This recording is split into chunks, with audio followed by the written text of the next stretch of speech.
సీరియల్లో సినిమాలో నటించాలనుకుంటున్నారా? అయితే వెంటనే మా యాక్టింగ్ స్కూల్లో జాయిన్ అవ్వండి. Hello sir. హాయ్ అండి నాగరాజు గారు. సో అసలు మామూలుగా అండి దేశం మొత్తం చర్చ జరుగుతున్నటువంటి ఇన్సిడెంట్ ఇది. అసలు దీనికి జస్టిస్ జరుగుతుందా లేదా అనుకున్నటువంటి ఆలోచన కూడా రేకెత్తించేలా ఉందన్నమాట. ఎందుకు అనంటే only because of principal Sandip Ghosh. So అతని గురించి కొన్ని విషయాలు బయటికి రావడం జరుగుతుంది. అందులో వాస్తవ కోణాలు ఏంటి? సందీప్ ఘోష్ ఆర్జేకర్ మెడికల్ కాలేజీలో ప్రిన్సిపాల్గా అపాయింట్ అయినప్పటి నుంచి కూడా ఇతను ఒక నడుస్తున్న నరమృగం అని చెప్పుకోవచ్చు. ఎలా అంటే అక్కడ విద్యార్థులు ఒక్కొక్కరు కూడా రోడ్ల మీదకి వచ్చి ఇన్ని సంవత్సరాలుగా వాళ్ళు పడుతున్న బాధల్ని వాళ్ళు మీడియాలో, సోషల్ మీడియాలో అయితేనేమి, ట్విట్టర్లో అయితేనేమి, డిఫరెంట్ వాళ్ళకున్న ప్లాట్ఫామ్స్లో వాళ్ళు ఎక్స్ప్రెస్ చేస్తుంది ఒక నరమృగం. ఇప్పటి వరకు ఒక ముసుగేసుకున్నటువంటి నరమృగం మాకు ప్రిన్సిపాల్గా పనిచేశాడు అని వాళ్ళు చెప్తుంటే అవన్నీ వింటుంటే విస్తుపోయి నిజాలు బయటకు వస్తున్నాయి. ముఖ్యంగా ఈ సందీప్ ఘోష్ అని ఈ ప్రిన్సిపాల్ పాత్ర ఏదైతే ఉందో ఇది సస్పెక్ట్ చేయాల్సిన పరిస్థితి. సహజంగా నేర ప్రవృత్తి కలిగేటువంటి ఒక వ్యక్తి ప్రిన్సిపాల్గా ఉంటే ఎంత దారుణంగా ఉంటుందన్నది ఈ రోజుకి సజీవ సాక్ష్యమే ఈ ఆర్జేకర్ మెడికల్ కాలేజ్ జరిగిన ఈ దుర్ఘటన. ఎలా అంటే సంజీవ్ ఘోష్ యొక్క ప్రీవియస్ హిస్టరీని ఇప్పుడు అన్ని చోట్ల సెర్చ్ చేస్తున్నారు. అవి చదువుతుంటే ఆశ్చర్యం అనిపిస్తుంది. ఇంతకాలం ప్రభుత్వం ఒక వ్యక్తిని ఇంతకాలం ఎలా కంటిన్యూ చేసింది, ఇలాంటి నేర ప్రవృత్తి కలిగినటువంటి ఒక వ్యక్తిని ఎలా కంటిన్యూ చేస్తే ఎలాంటి మూల్యం చెల్లించుకోవాలన్నది మిగిలిన ప్రతి మెడికల్ కాలేజీలో పనిచేస్తున్న ప్రిన్సిపాల్ అందరికీ కూడా ఇది ఒక గుణపాఠంగా తెలుసుకోవాలి. ఇప్పటివరకు ఎవరైనా అటువంటి స్థాయిలో ఉంటే తెలుసుకోవాల్సిన విషయం కూడా. అయితే ఈ ఆర్జేకర్ మెడికల్ కాలేజీలో ఇప్పటివరకు మొన్నటి వరకు అంటే ఆగస్టు 9న ఆయన సస్పెండ్ అయిన తర్వాత ఆయన యొక్క ప్రీవియస్ నేర ప్రవృత్తి మనం తెలుసుకుంటే నాగరాజు గారు అసలు ఇలాంటి వ్యక్తి ఉన్నాడా అనిపిస్తుంది మనకి. ఇతను 2021 వరకు కూడా వైస్ ప్రిన్సిపాల్గా పనిచేసేవాడు. 2021లో ప్రమోట్ అయ్యాడు యాజ్ ఎ ప్రిన్సిపాల్గా, అంటే కరోనా తర్వాత. 21లో ప్రమోట్ అయిన తర్వాత ఇతను ప్రిన్సిపాల్గా అపాయింట్ చేసిన తర్వాత 2021, 22, 23 ఆ ప్రాంతం వరకు భయంకరమైనటువంటి నేర ప్రవృత్తి. ఏ రకంగా అంటే ఇతని మీద జూన్లో ఆబ్లిగేషన్స్ వచ్చాయి. ఆఫ్టర్ ఆల్ అని చెప్పి ఒక వ్యక్తి, అతను హెల్త్ డిపార్ట్మెంట్ సంబంధించిన ఒక వ్యక్తి విజిలెన్స్ డిపార్ట్మెంట్కి 8 ఎంక్వైరీ ఫామ్ పంపించాడు. ఏమనంటే మొత్తం 28 పాయింట్స్, అసలు 28 పాయింట్స్ ఆబ్లిగేషన్స్ అంటే 1 or 2 పాయింట్స్ కాదు. అది ఎవరికి పంపించారు? ఆ కాలేజీలో జరుగుతున్న అక్రమాల మీద విజిలెన్స్ డిపార్ట్మెంట్కి ఇన్ఫార్మ్ చేశాడు. అందులో అన్నీ మనం చెప్పుకోలేము. ప్రధానంగా చెప్పుకోవాల్సింది ఏంటంటే ముఖ్యంగా ఉమెన్ ట్రాఫికింగ్ అనేది ప్రధానంగా ఈ కాలేజీలో జరుగుతుంది. దీని మీద ఎంక్వైరీ చేయండి. నెంబర్ 2, ప్రతి వెండర్స్ మీద నెపోటిజం పేరు మీదుగా మొత్తం ఆయన సంబంధించినట్టు అనుయాయులందరూ మొత్తం ఈ డిపార్ట్మెంట్లో ఉన్నారు. ప్రతి సెగ్మెంట్లో, అది మేనేజ్మెంట్ నుంచి చివరి స్వీపర్ వరకు కూడా ప్రతి డిపార్ట్మెంట్లో రిక్రూట్మెంట్ పార్ట్ అంతా కూడా ఆయన తెలిసిన వాళ్ళు చేసుకోవాలి. నెంబర్ 3, కాలేజీలో భయంకరటువంటి హాస్టల్స్లో ముఖ్యంగా ఈ గంజాయి ఇట్లాంటి మత్తు పదార్థాలు చాలా వరకు వినియోగం జరుగుతుంది. దీని మీద ఎంక్వైరీ చేయమని చెప్పి పంపించాడు. ఇదంతా కాకుండా వెండర్స్ కాంట్రాక్ట్స్ ఇచ్చే విషయంలో 20% కమిషన్ తీసుకోవాల్సిందిగా ప్రతి చోట అది స్ట్రిక్ట్లీ ఇంప్లిమెంట్ చేశాడు. ప్రతి చోట 20% స్ట్రైట్ అవే ఆయన పాకెట్లోకి వెళ్తుంది. ఇది కూడా ఒక పాయింట్. వీటన్నిటికన్నా ఇంకొక భయంకర విషయం ఏంటంటే అవయవాల యొక్క మార్పిడి. దీని మీద ఆబ్లిగేషన్స్ బీభత్సంగా వచ్చాయన్నమాట. 2021లో వచ్చిన తర్వాత ఈయన మీద ఆబ్లిగేషన్స్ రాగానే ఈయన ఏం చేశారు, ఇక్కడ నుంచి ముర్షిదాబాద్ మెడికల్ కాలేజ్కి ట్రాన్స్ఫర్ చేశారు. ఇక్కడ విచిత్రం చూడండి, వితిన్ 48 అవర్స్లో ముర్షిదాబాద్ మెడికల్ కాలేజ్ నుంచి, అంటే ఇక్కడ సస్పెండ్ అయ్యి ఇక్కడ నుంచి 48 అవర్స్లో ముర్షిదాబాద్ మెడికల్ కాలేజ్కి వెళ్ళడం, సస్పెండ్ కాకుండా మళ్ళీ ట్రాన్స్ఫర్ చేశారు. Just only transfer Murshidabad medical కాలేజీలో అపాయింట్ చేయడం జరిగింది. దీని వెనక అసలు ఎంత పొలిటికల్ ఇన్ఫ్లుయెన్స్ ఉందో, నేను పొలిటికల్ మాఫియా అంటాను దీని వర్డ్ని. అక్కడ జాయిన్ అయిన తర్వాత అక్కడ పోనీ సవ్యంగా ఉన్నాడా? అక్కడ లేదు. స్టూడెంట్స్ ర్యాగింగ్ విషయం మీద అక్కడ కూడా మరలా అప్లికేషన్స్ ఎదుర్కొ సుమారుగా 700 మంది students Murshidabad medical college students నుండి బయటకు వచ్చి కాలేజీని అటెండ్ కాకుండా అక్కడ గొడవ చేశారు ఇదే ప్రిన్సిపాల్ మీద. ఎగైన్ అక్కడ నుంచి ఆయన సిఎన్ఎంసీకి వచ్చాడు జస్ట్ డిప్యూటేషన్ మీద. చూడండి, డిప్యూటేషన్ ఆయన ఎక్కడ సస్పెండ్ కాలేదు. ఇన్ని ఆబ్లిగేషన్స్ వస్తున్నాయి, ఎక్కడ సస్పెండ్ కాలేదు. డిప్యూటేషన్ మీద మరలా ఆయన ఎక్కడికి వచ్చాడు? సిఎన్ఎంసీ మెడికల్ కాలేజ్కి వచ్చాడు. ఆయన ఎండ్ ఆఫ్ ద గోల్ ఏంటి? ఆర్జేకర్ మెడికల్ కాలేజ్లో ప్రిన్సిపాల్గా ఉండాలి. అందుకోసం చక్కర్లు కొడుతూ ఉన్నాడు మరలా ఆయన. again అక్కడ నుంచి రీసెంట్గా సెప్టెంబర్ 2023లో అక్కడ నుంచి ఆర్జేకర్ మెడికల్ కాలేజ్కి మళ్ళీ రీఅపాయింట్మెంట్ జరిగింది. ఈ సంఘటన ఆగస్టు 8న జరిగిన సంఘటన ఒకసారి మనం పరిశీలించి చూసినట్లయితే, మరొకసారి మనం రీక్యాప్ చేసుకుంటే 8వ తారీఖు రాత్రి అర్ధరాత్రి జరిగిన సంఘటన గురించి మనం విశ్లేషించుకుంటే అక్కడ 2 సీసీ కెమెరాలు పనిచేస్తున్నాయి. ఒకటి ఫస్ట్ ఫ్లోర్లోకి వెళ్ళే సీసీ కెమెరా, పైన 4th ఫ్లోర్ అంటే స్టేర్ కేస్ మీద ఒక కెమెరా ఉంది. మొత్తం కారిడార్ ఏదైతే 4th ఫ్లోర్ నుండి మన ఈ ఆడిటోరియం అన్న హాల్ అన్నారు, ఈ హాల్ దగ్గర ఒక కెమెరా ఉంది. ఈ 2 వైపులో 2 కెమెరాలు తప్ప ఇంకెక్కడ కెమెరాస్ లేవు. ఇక్కడ ఇవన్నీ ఎలా వెలుగులోకి వచ్చాయంటే సిబిఐ వాళ్ళు ఎంక్వైరీ చేసిన తర్వాత ఇవన్నీ వెలుగులోకి వచ్చాయి. సీసీ ఫుటేజ్ కూడా బయటకు వచ్చాయి. 11 టైంలో ఒక పర్సన్ లోపలికి వెళ్తూ కనిపించాడు. సో 11:30కి ఆ పర్సన్ మళ్ళీ బ్యాక్ వస్తూ కనిపించాడు. అరౌండ్ 12-12:30 ఆ ప్రాంతం మధ్యలో 4 కుర్రాలు ఇంక్లూడింగ్ విక్టిమ్ కలిసి స్టేర్ కేస్ నుంచి పైకి వెళ్ళారు. వాళ్ళు లిఫ్ట్లో వెళ్ళారు. స్టేర్ కేస్ నుంచి పైకి వెళ్తూ ఆడిటోరియంలో వాళ్ళు కూర్చున్నారు. అక్కడ భోజనం చేస్తున్నట్టుగా ఆనవాళ్ళు కనిపించి చేతులు కడుక్కోలేదు ఇంకా వాళ్ళు.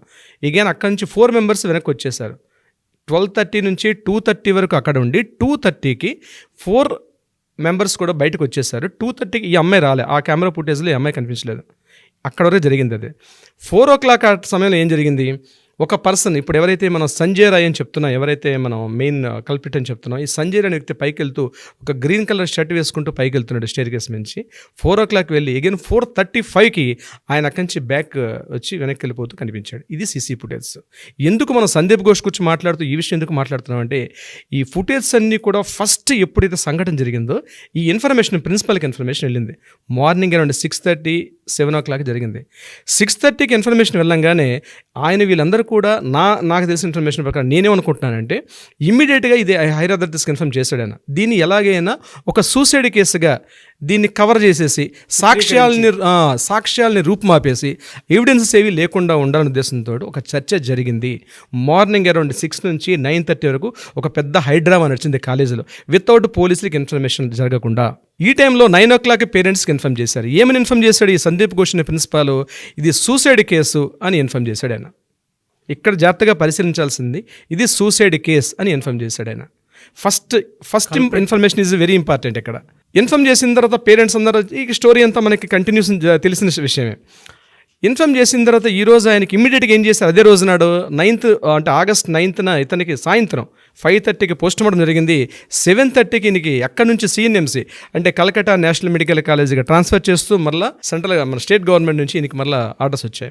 ఈయన మెడికల్ కాలేజ్ జాయిన్ అవబోతున్నాడు. అయితే ఇక్కడే సోషల్ మీడియా కానీ మీడియా ఒక్కసారి బయటకు రావడం వల్ల సందీప్ ఘోష్ యొక్క విషయాన్ని హైకోర్టు ఇమీడియట్గా ఏం చేసిందంటే, మమతా బెనర్జీ చేసినటువంటి ఏదైతే ట్రాన్స్ఫర్ ఆర్డర్స్ తప్పు అని ఖండించి ఇమీడియట్గా ఆయన సస్పెండ్ చేసింది హైకోర్టు.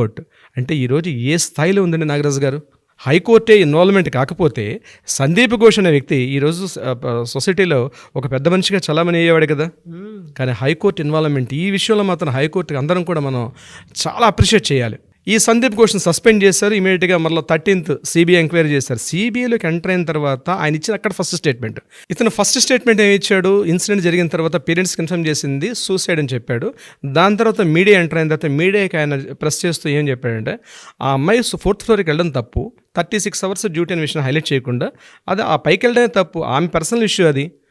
సో జరిగింది ఏమైనా జరగవచ్చు అన్నట్టుగా ఏమీ తెలియని ఒక కొత్త విషయాన్ని అంటే ఏమీ తెలియనట్టుగా చెప్పడం జరిగింది. ఆ విషయంలో అంటే కేసుని మిస్గైడ్ చేయడం, సూసైడ్ చేసుకుందనే విషయాన్ని పబ్లిక్ తెలియడం కోసం ఈ స్టేట్మెంట్ ఇచ్చాడు.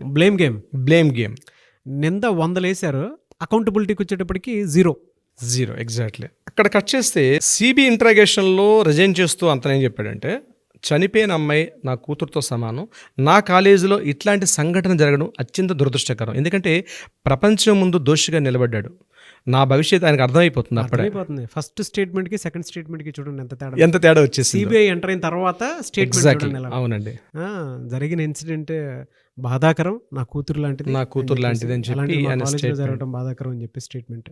అవును, ఆ స్టేట్మెంట్ ఇచ్చి ఎస్కేప్ అవుదాం ట్రై చేశాడు. సిబిఐ ఇప్పటికి ఒక 3 సార్లు ఇంట్రాగేషన్ చేసింది దాని మీద.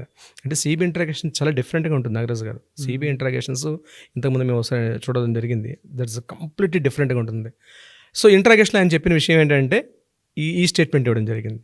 సో ఎంటైర్ ఎపిసోడ్లో మనం అబ్జర్వ్ చేస్తే ఏం జరుగుతుందంటే నాగరాజు గారు, సందీప్ ఘోష్ అనే ప్రిన్సిపాల్గా ఉన్నటువంటి వ్యక్తి ఆ కాలేజీలో ఆర్జీకర్ హాస్పిటల్లో ఆయన చేసిన అక్రమాలకి పూర్తి చిట్టా బయటకు వస్తుంది. మనం వీలేదు ఇంకోసారి ఎపిసోడ్ చేద్దాం.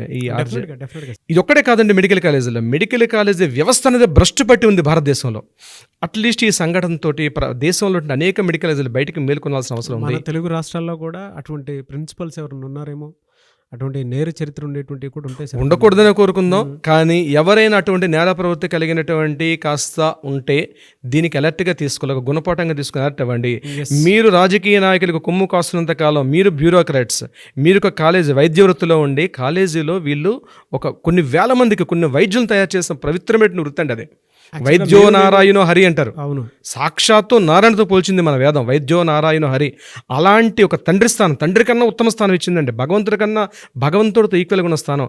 ఆ స్థానంలో ఉంటూ కొన్ని వేల మంది వైద్యం తయారు చేసేటువంటి ఒక వ్యవస్థ, ఒక సంస్థ ఒక నేర ప్రవర్తన కలిగితే ఎటువంటి వాళ్ళని మనం బయటికి పంపిస్తున్నామండి? స్టూడెంట్స్ ఆర్ ద వెపన్ అండి. ఈరోజు నెక్స్ట్ రేపటి జాతి నిర్మాతలు వాళ్ళే. ఎందుకంటే ఒక వ్యవస్థని, ఒక వైద్య ప్రవృత్తి ఒక పవిత్ర వృత్తి అండి. అన్ని వృత్తుల్లో కల్లా పవిత్ర వృత్తి వైద్య వృత్తి. అట్లాంటి వ్యవస్థ ప్రక్షాళన జరగాల్సిన ఆవశ్యకత ఉంది, అవసరం ఉంది. నేను స్టూడెంట్స్ అందరికీ, మెడికల్ కాలేజ్ స్టూడెంట్స్ అందరికీ చెప్పేది ఏంటంటే అట్లీస్ట్ కిందన మీకు కామెంట్స్ పెట్టండి. ఈ ప్రక్షాళన ఎలా మాతో పాటు కలిసి మీరు కూడా సుమన్ టీవీ మీకు సంపూర్ణ సహకారం అందిస్తుంది నాగరాజు గారి ఆధ్వర్యంలో. డెఫినెట్గా మీరు అందరూ కూడా, మెడికల్ స్టూడెంట్స్ అందరూ కూడా ఈ యొక్క ఈవెంట్ని మనందరం కూడా ఉద్యమంగా చేద్దాం. ఎందుకంటే చాలామంది మన్ను తిన్న పావుల్లో ఉన్నారు వైద్య వృత్తిలో, రాజకీయ నాయకులు కొమ్ము కాస్తున్నారు. ఇది చివరికి ఎక్కడికి వచ్చింది నాగరాజు గారు? కోసం అని చెప్పేసి, ల్యాబ్ మార్కుల కోసం అని చెప్పేసి వాళ్ళ చేతులు ఇలా హోల్డ్ చేసుకున్నటువంటి వైద్య వృత్తిలో ఉన్నటువంటి టీచర్స్ చాలా మంది ఉంటారు. ముఖ్యంగా ఈ సందీప్ ఘోష్ అండి శవాల మీద రాజకీయం చేశాడు. అంటే రాజకీయం అనకూడదు, శవాలని అడ్డం పెట్టుకుని కోట్ల రూపాయలు సంపాదించాడు. దానికి ఎవిడెన్స్ కూడా విజిలెన్స్ రిపోర్ట్ అని ఇచ్చారు. ఏంటంటే ఆటాప్సీ జరిగిన తర్వాత పోస్ట్ మార్టం అవుతుంది. పోస్ట్ మార్టం టైంలో డెడ్ బాడీస్ స్టూడెంట్స్కి ప్రాక్టికల్స్కి పంపించేసిన టైంలో యాక్చువల్గా గవర్నమెంట్ కొన్ని కోట్ల రూపాయల ఫండ్స్ పంపిస్తుందండి అనాథ సవాలు ఇట్లాంటివన్నీ చేసుకోవడం కోసం. కానీ ఇతను ఏం చేశాడంటే ఆ ఫండ్స్ మిస్గైడ్ చేసి యాక్చువల్గా కాలేజీకి వస్తున్నటువంటి పోస్ట్ మార్టం ఏవైతే ఉంటాయో స్టూడెంట్స్ని పిలిచి ప్రాక్టికల్స్ చేయించేవాడట గడిచిన 4-5 years నుంచి. అత్యంత బాధాకరం. అంటే ఆల్రెడీ ఒక గాయం తగిలి దెబ్బలు తగిలిన వ్యక్తి ఏదో చనిపోయి ఉంటాడు, చనిపోతే పోస్ట్ మార్టంకి వచ్చింది. ఆ పోస్ట్ మార్టం చేసి పంపించాలి. కానీ ఈయన చేసేది పోస్ట్ మార్టం మాత్రమే కాకుండా స్టూడెంట్స్ని పిలిచి ప్రాక్టికల్స్ చేయించేవాడు దాని మీద. దీని మీద 2023 నవంబర్ ఆ టైంలో స్టూడెంట్స్ కొన్ని వేల మంది, ఈవెందో బాధిత కుటుంబాలు కూడా ఇదే కాలేజ్ గేటు ముందు ధర్నాలు చేశారు. మా యొక్క జరిగిన యాక్సిడెంట్ బాడీస్ వస్తాయి, హాస్పిటల్కి వస్తాయి. యాక్చువల్ కనిపించిన యాక్సిడెంట్ ఒకటి పోస్ట్ మార్టం చేసి మొత్తం దేహాన్ని చిన్న భిన్నం చేసి, అంటే యాక్చువల్గా ఇది కాదు కదా పర్పస్. ఈయనకి ఆల్రెడీ కోట్ల రూపాయల ఫండ్స్ వస్తున్నాయి. ఆ కోట్ల రూపాయల ఫండ్స్ వేరే పాకెట్లకు పంపించి ఈయన చేసిన అక్రమాలు అత్యంత దారుణం నాగరాజు గారు. దీని కంక్లూజన్ ఎలా అంటే మనం చెప్పేది ఒకటి, వైద్య ప్రవృత్తులు ఉన్నటువంటి వైద్య వృత్తులు అధికారులకు గాను, ఉన్నతాధికారులు కావచ్చు, లో నుంచి హై ప్రొఫైల్స్ అందరూ కూడా చెప్పేది ఒకటే, ఇప్పటికైనా మీరు కళ్ళు తెరిచి ఇప్పటికైనా మానుకోకపోతే ఈరోజు స్టూడెంట్స్ అనేవారు వెపన్స్గా తయారయ్యారు. సోషల్ మీడియా ఒక ప్రపంచంలో ఉంది, భారీ మూల్యం చెల్లించుకుంటారు. ఇట్లాంటి సంఘటనలు మరలా రిపీట్ కాకుండా ఇప్పటికైనా పుల్ స్టాప్ జరగాలంటే మీరు మారాల్సిన అవసరం ఉంది. దీనికి మమతా బెనర్జీ గారు మాత్రం భారీ మూల్యం చెల్లించుకుంటారు. ఆవిడ ఇప్పటికైనా స్వచ్ఛందంగా రిజైన్ చేసి పబ్లిక్లకు వచ్చి తన సారీ చెప్పి ముందుకెళ్తే బాగుంటుంది నా అభిలాష. Thank you so much sir. Thank you అండి నాగరాజు గారు.